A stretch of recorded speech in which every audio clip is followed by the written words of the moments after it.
परवीन की शादी को आज 1 साल पूरा हो गया था। इसलिए वो अपनी पत्नी को खुश रखने के लिए एक छोटा सा केक ले आया। शाम को दोनों पति पत्नी ने केक काटा, लेकिन जैसे ही परवीन अपनी पत्नी रीना को केक खिलाने लगा, तभी उसके पिता सुभाष जी का फ़ोन आ गया। रात के इस समय पिता का फ़ोन आना परवीन को कुछ अजीब सा लगा। उसने जल्दी से कॉल रिसीव की। नमस्कार पिताजी, उसने खुशी से कहा। लेकिन दूसरी तरफ से आने वाली आवाज़ ने परवीन के चेहरे की खुशी गायब कर दी। बेटा, मुझे अपने पास बुला लो, मैं यहाँ और नहीं रह सकता। पिताजी की आवाज़ कांप रही थी, जैसे वो बहुत देर से रो रहे हों। परवीन की मुस्कुराहट एक लम्हे में गायब हो गई। क्या बात है पिताजी, सब खैरियत तो है ना? नहीं बेटा, तुम्हारी भाभी खाने को नहीं देती। ये सुनकर परवीन सन रह गया। वो कुर्सी पर सीधा होकर बैठ गया। क्या कह रहे हो पिताजी? भाई भाभी ऐसा कैसे कर सकते हैं? बेटा, मैं सच कह रहा हूँ, मैं यहाँ एक दिन भी और नहीं रह सकता। तुम्हारे भाई ने मुझ पर हाथ उठाया है। मेरी तबीयत भी ठीक नहीं है। मुझे अपने पास बुला लो बेटा, मैं अब ये जुल्म और बर्दाश्त नहीं कर सकता। परवीन के हाथ से चम्मच नीचे गिर गई।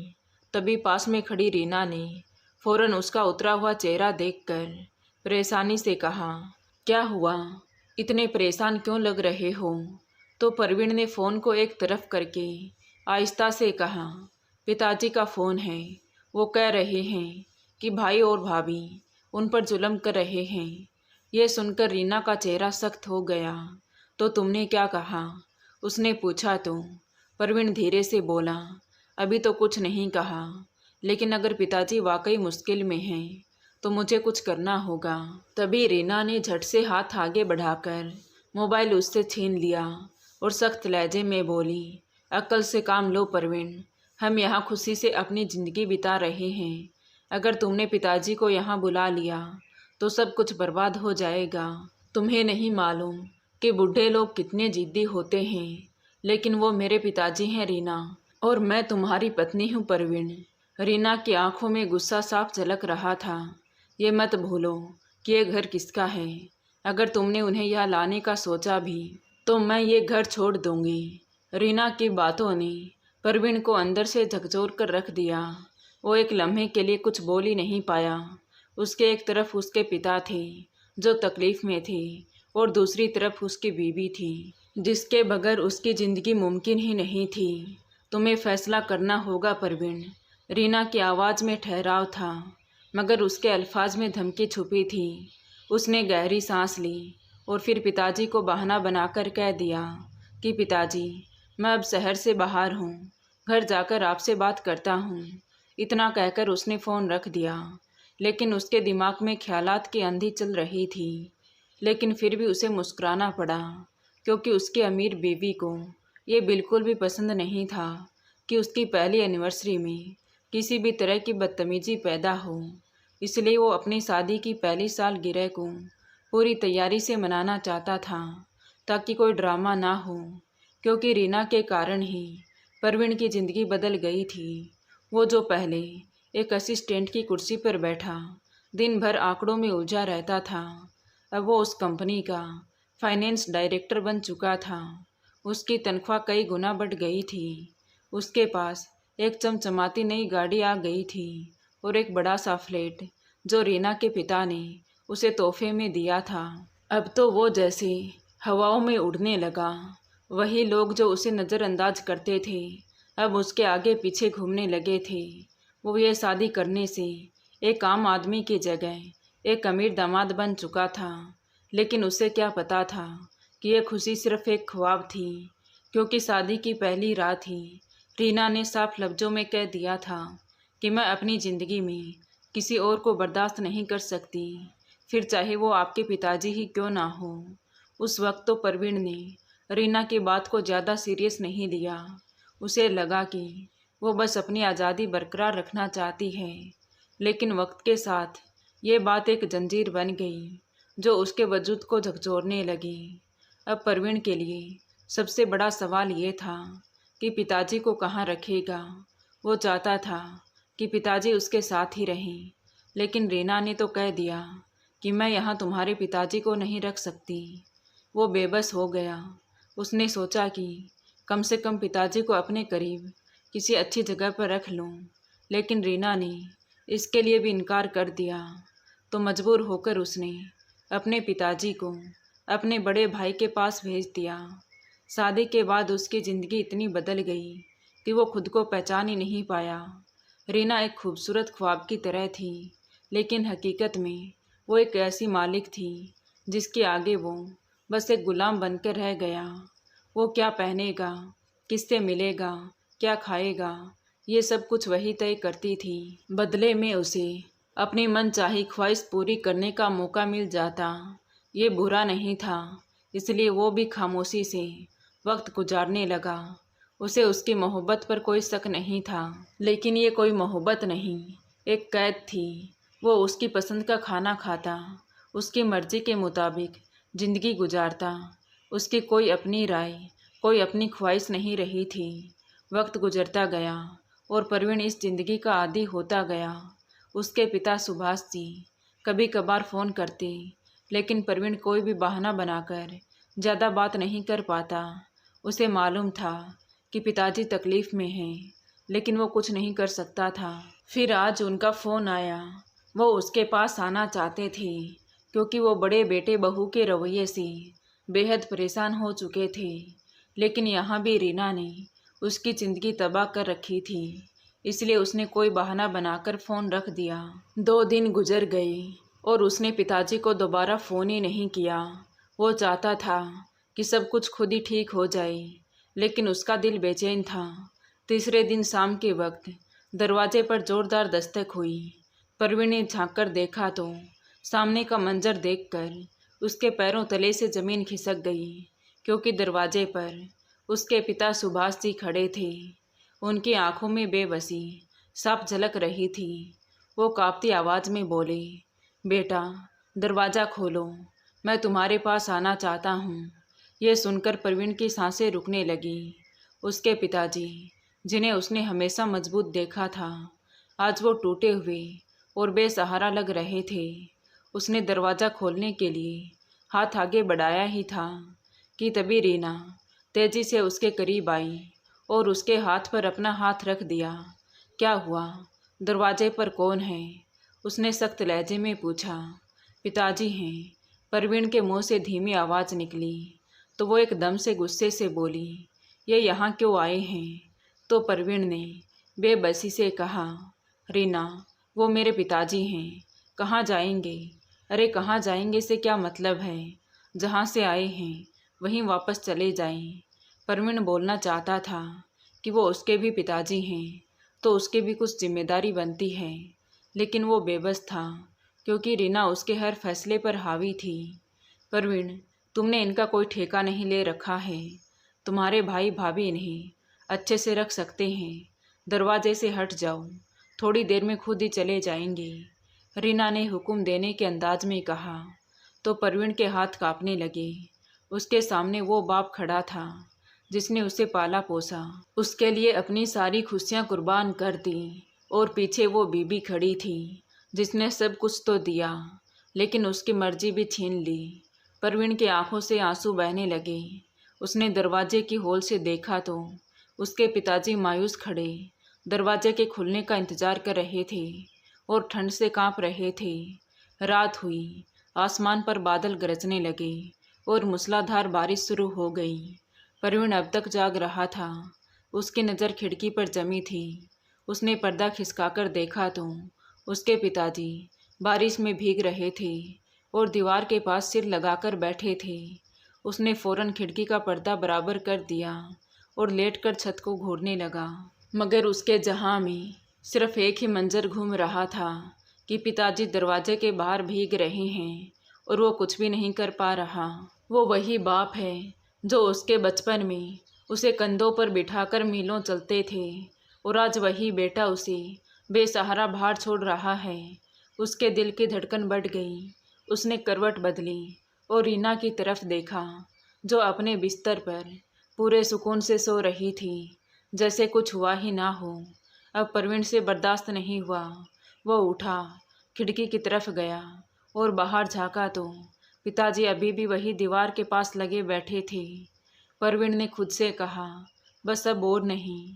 वो तेजी से दरवाजे की तरफ बढ़ा ताकि उसे खोलकर पिताजी को अंदर ला सके। लेकिन जैसे ही दरवाजे पर पहुंचा तो ये जानकर उसे बेहद गुस्सा आया कि रीना सोने से पहले दरवाजे को लॉक कर चुकी थी। वो तेजी से रीना की तरफ बढ़ा और उसे झकझोरते हुए बोला, रीना, क्या मसला है? परवीन, सोने दो ना। रीना ने करवट लेते हुए कहा तो परवीन बोला, चाबी दो। पर उसने साफ इनकार कर दिया और तकिए के नीचे हाथ मारा। यह घर तुम्हारे बाप के लिए नहीं है, समझ आई? वो चले जाएंगे सुबह तक, फिक्र ना करो। उसकी बात अब परवीन के बर्दाश्त से बाहर थी। उसने तकिए के नीचे हाथ डाला, लेकिन रीना ने उसके बाजू पकड़कर रोक दिया। मुझे चाबी दो, वरना मुझसे बुरा कोई नहीं होगा, परवीन ने गुस्से से कहा और एक झटके से उसका हाथ हटा दिया।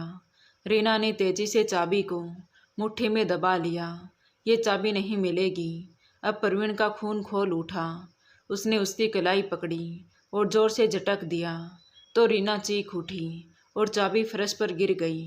परवीन ने जल्दी से चाबी उठाई और दरवाजे की तरफ दौड़ा। रुक जाओ परवीन, मैं कह रही हूँ रुक जाओ ना। रीना चीखती रही, लेकिन अब वो किसी चीज़ की परवाह नहीं कर रहा था। उसके हाथ कांप रहे थे। उसने जल्दी से दरवाज़ा खोला और बाहर भागा, लेकिन जैसे ही उसने एक कदम बाहर रखा, उसकी सांस अटक गई। पिताजी ज़मीन पर बेहोश होकर पड़े थे। उनकी आंखें बंद थीं। बारिश की बूंदें उनके झुर्री भरे चेहरे पर गिर रही थी। पिताजी, परवीन जोर से चिल्लाया। पिताजी, आंखें खोलो, पर कोई जवाब नहीं आया। रीना पीछे दरवाजे पर खड़ी थी। उसके चेहरे पर कोई पछतावा नहीं था। तुमने ये क्या किया रीना? परवीन उस पर चिल्लाया।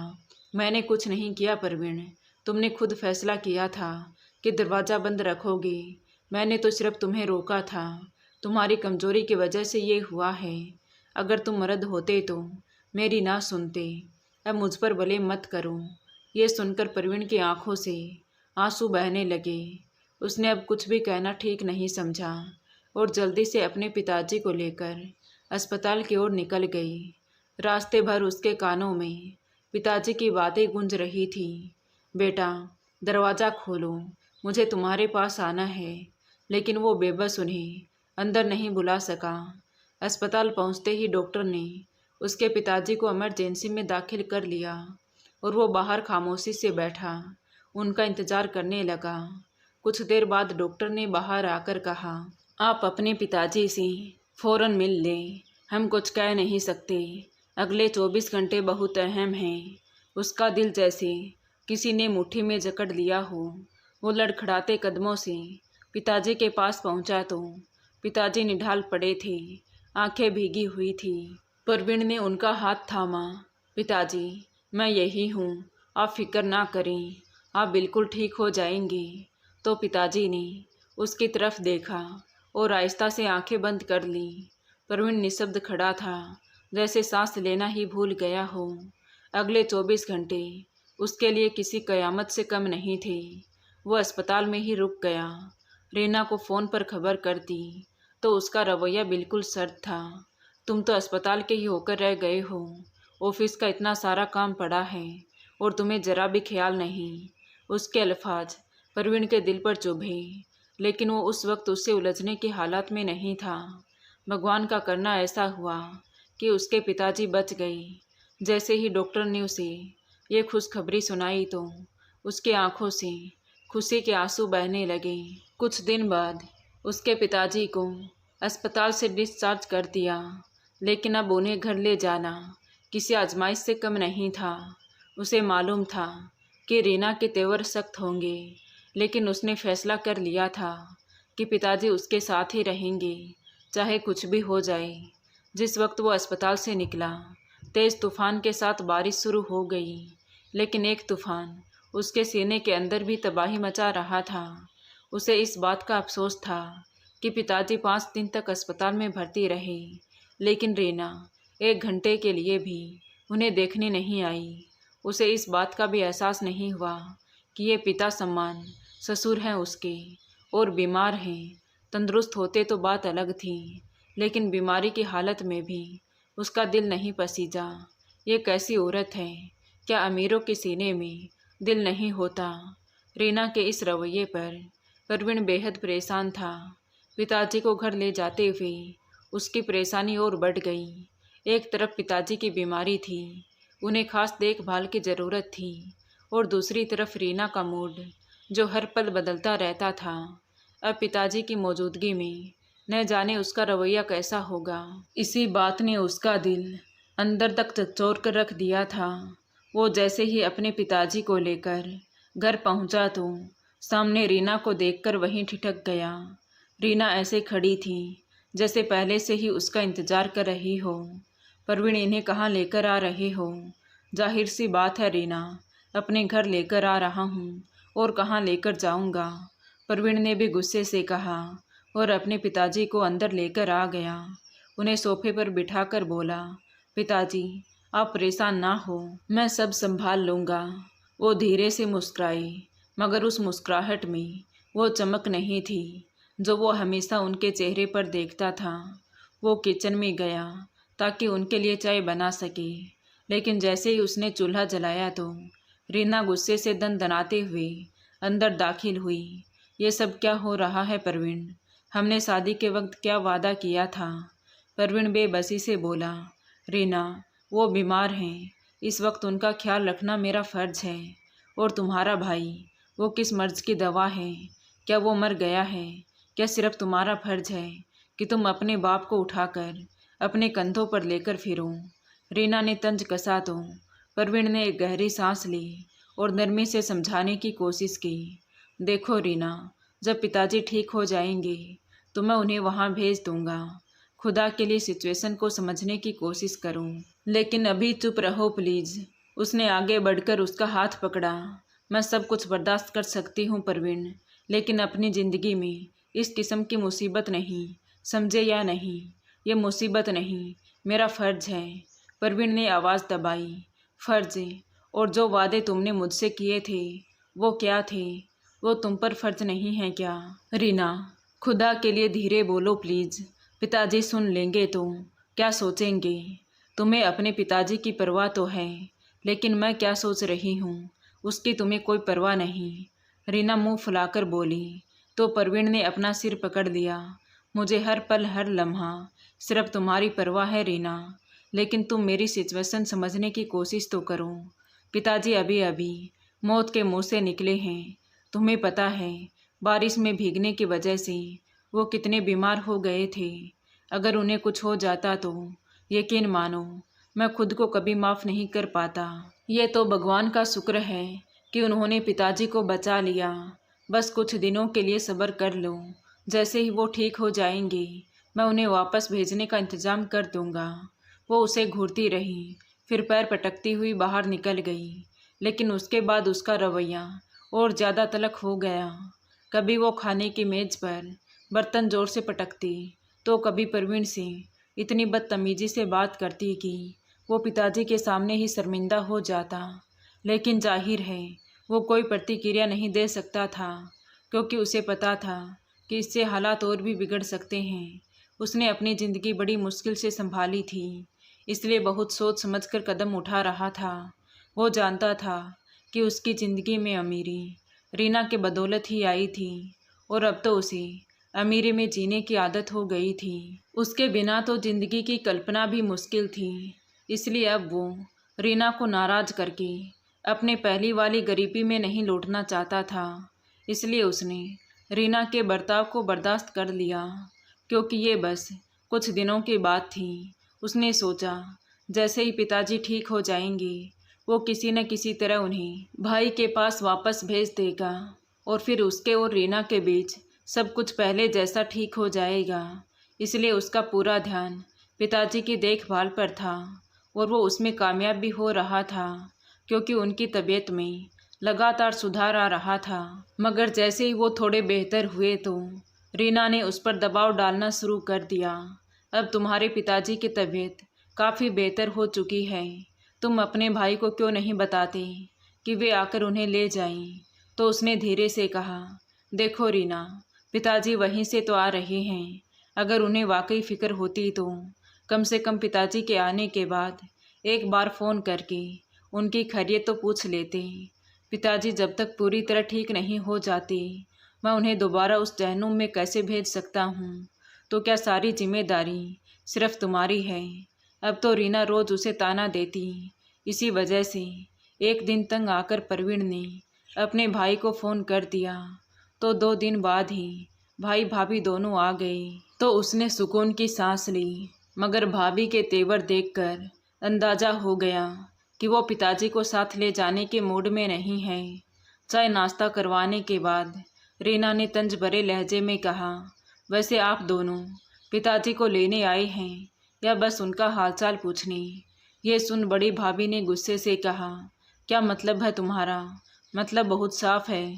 रीना भी तीखे लहजे में बोली, आप लोगों ने तो पिताजी को यहाँ छोड़ दिया और खुद आराम से बैठ गई, लेकिन हमारी भी कोई ज़िंदगी है।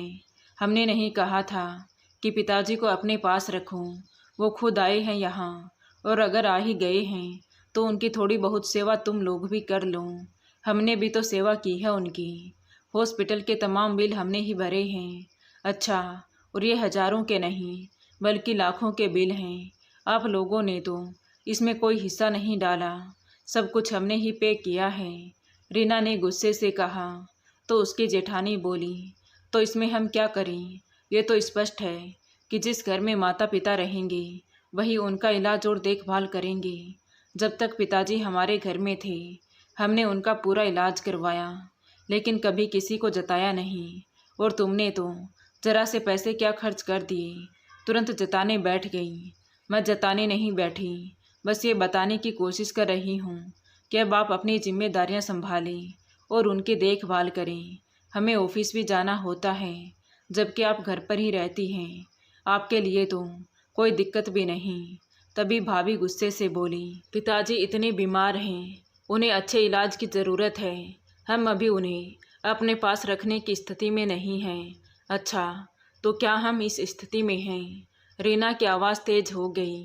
परवीन के पास दौलत आ गई है, तो क्या अब वो सबकी जिम्मेदारी उठाएगा? पास में खड़े परवीन का धैर्य टूटने लगा। उसने सख्त लहजे में कहा, बस करो रीना। क्यों, क्या गलत कहा मैंने? बताओ। ये इतने दिन अस्पताल में रहे, तुम्हारे भाई ने आकर उनका हालचाल तक नहीं पूछा। अभी वो तुम्हारे बुलाने पर आए हैं। रीना चिल्लाई तो परवीन ने अपना सिर पकड़कर कहा, रीना अब बस करो। मेरे ख्याल से तुम काफ़ी कुछ कह चुकी हो। भाई और भाभी खामोश थे और पिताजी का चेहरा फीका पड़ गया था। बेटा परवीन, तुम चुप रहो, लड़ो मत। वैसे भी अब मुझे बड़े बेटे के पास ही जाना है। परवीन ने अपने पिताजी की तरफ देखा। वो बेबस लग रहे थे। उसके आंखें भर आई। सोचने लगा कि ऐसी अमीरी का भी क्या फ़ायदा कि वो अपने पिता की सेवा भी नहीं कर सकता। उसने बेबसी से रीना की ओर देखा, जिसने उसकी इज्जत की जरा भी परवाह नहीं की थी। अचानक उसने पिताजी से कहा, आप कहीं नहीं जाएंगे पिताजी, जब तक पूरी तरह से ठीक नहीं हो जाते। उसकी बात अभी पूरी नहीं हुई थी कि रीना ने सख्त लहजे में कहा, अगर तुम्हारे भाई उन्हें साथ ले जाना चाहते हैं तो तुम्हें क्या परेशानी है? अब परवीन की सहनशीलता ख़त्म हो चुकी थी। रीना, अगर पिताजी यहाँ नहीं रह सकते तो फिर शायद मैं भी यहाँ नहीं रह सकता। उसके इस फैसले से कमरे में खामोशी छा गई। रीना का चेहरा सफ़ेद पड़ गया। क्या मतलब है? उसने धीरे से कहा, मतलब यही कि अगर तुम मेरी सबसे बड़ी जिम्मेदारी को कबूल नहीं कर सकती तो फिर मैं भी अपनी ज़िंदगी के फैसले से आज़ाद हूँ। ये वाक्य बोलकर उसने पिताजी के कंधे पर हाथ रखा, जैसे उन्हें यकीन दिला रहा हो कि अब वो कभी पीछे नहीं हटेगा। रीना हैरान रह गई। उसे यकीन नहीं हो रहा था कि उसका गुलाम पति कभी यूं उसके सामने सर उठाकर बात करेगा, बल्कि आज उसने सिर्फ उसके सामने सिर नहीं उठाया था, बल्कि अपने भाई भाभी के सामने भी अपनी इज्जत को बचाया था। रीना गुस्से से उठी और कमरे में चली गई। उसके घर के हालात रीना की वजह से इस कदर जहरीले हो चुके थे कि उसके बड़े भाई ने यहाँ रुकना मुनासिब नहीं समझा और अपनी पत्नी को लेकर वहाँ से निकल गया। पिताजी उसे कहते ही रह गए कि वो उनके साथ चला जाता, तुम्हारी ज़िंदगी कहीं मेरी वजह से ख़राब ना हो जाए। वो गुस्से की बहुत तेज़ है, लेकिन परवीन ने उन्हें हौसला दिया और बोला, आप उसके मिजाज की फ़िक्र ना करें, वो पल में तोला पल में मासा है, सब ठीक हो जाएगा, आप परेशान ना हो। वो अपना फ़ैसला कर चुका था, लेकिन ये देखकर उसे यकीन नहीं हुआ जब वो कमरे में आया और देखा कि रीना खामोश थी। हालांकि वो खामोश रहने वालों में से नहीं थी। वो कनखियों से उसे देखता रहा। उसके कान उसकी धमाकेदार आवाज़ सुनने के लिए बिल्कुल तैयार थे। वो दिल ही दिल में डर रहा था कि कहीं वो उसे छोड़ने का फैसला ना कर ले, क्योंकि उसे कुछ भी कहना या समझाना मुश्किल था। जितनी जल्दी वो मोहब्बत जताती थी, उतनी जल्दी नफ़रत और बेरुखी दिखाने में भी देर नहीं लगाती थी।